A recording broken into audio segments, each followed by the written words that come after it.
हमें भी सूचना मिली और हमारे रांची जिला के संगठन के साथी, संघर्ष के साथी, इस लोकसभा क्षेत्र के पूर्व प्रत्याशी रहे देवेंद्र बाबू लगातार परिवार के संपर्क में है। कार्यक्रमों के माध्यम से लगातार इस पीड़ित परिवार की आवाज़ बन रहे हैं। तो उनके माध्यम से हमें सूचना मिली कि आप इस क्षेत्र में अगर आइएगा तो परिजनों से मिलना है और आगे की क्या कार्य होंगे, हम लोग कैसे इनको न्याय दिला सके, कैसे एक प्रेशर बनेगा प्रशासन पे ताकि वो काम कर सके, हम लोग उस पर बातचीत करेंगे। तो इसी क्रम में रांची आए थे, हमने कहा उनसे परिजनों से जाकर मिला जाए और आपके सामने ही जिला के कप्तान, रांची जिला के एसएसपी महोदय से हमारी बातचीत हुई। उन्होंने कहा कि 2 दिनों में हम लोग लीड पर होंगे इस केस पर। अगर 2 दिनों के बाद भी किसी प्रकार का लीड उनके माध्यम से नहीं दिखता है तो हम लोग तीसरे दिन किसी कार्य आंदोलन के माध्यम से या किसी कार्यक्रम के माध्यम से अपना हम लोग प्रदर्शन करने जा रहे हैं।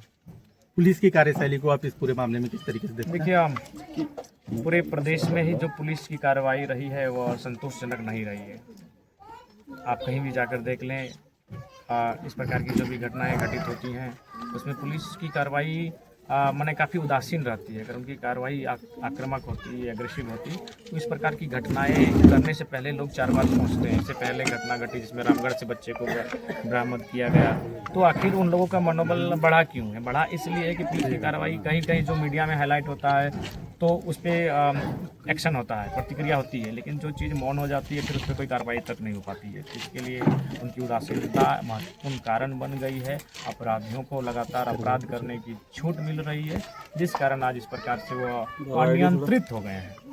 दादा, इस मामले में प्रोफाइल देखा जा रहा है, यानी कि कोई गरीब का बच्चा अगर लापता हो जा रहा है तो पुलिस जो है इतना दिन लगा रही है। हाई प्रोफाइल मामला रहता तो अभी तक बिल्कुल, अगर किसी बड़े बिजनेसमैन, किसी ब्यूरोक्रेट्स या फिर किसी पॉलिटिशियन पर्सन के परिवार से रिलेटेड बच्ची होती तो हमें लगता है इस वक्त जिले की कम से कम एक टुकड़ी 24 घंटा इस केस की तहकीकात में लगी रहती, जुटी रहती और किसी न किसी एंगल से केस के लीड तक पहुंचने का प्रयास करती। लेकिन आम साधारण व्यक्ति का अगर कुछ समस्या होता है तो उसमें पुलिस की कोताही देखने को मिलती है और हम लोग इसी उदासीनता रवैया के खिलाफ जाकर आने वाले 2-3 दिनों में प्रदर्शन करने का कार्य करेंगे। कल का मासूम के इंतजार में जो परिवार है जिसका हम दे देंगे, कोई बच्चा का भी चीख आवाज़ आता है तो उस माँ को लगता होगा कि मेरे बच्चा का आवाज़ आ रहा है।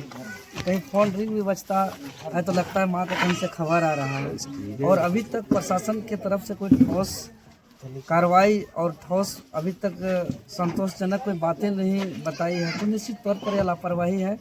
आज झारखंड के लोकप्रिय विधायक, जन जन की आवाज़, जेल कैंप के सुप्रीमो माननीय जयराम महतो जी पीड़ित परिवार से मिलने के लिए आए और पूरे मामला को समझते हुए रांची के एसएसपी महोदय जी से टेलीफोनिक वार्ता किए। एसएसपी महोदय 2 दिनों के अंदर कुछ ठोस कार्रवाई का न्यूज देने का बात कहे हैं। हम लोग 2 दिन इंतज़ार करते हैं। अगर 2 दिनों के अंदर परिजन को संतोषजनक प्रशासन के माध्यम से सूचना नहीं मिलती है तो निश्चित तौर पर झारखंड लोकतांत्रिक क्रांतिकारी मोर्चा हर शोषण, अन्याय, अत्याचार के लिए संघर्ष करते हैं, हर एक के हक अधिकार के लिए संघर्ष करते हैं। तो निश्चित तौर पर आगे सड़क पे उतर करके हम लोग सदर थाना का भी घेराव किए।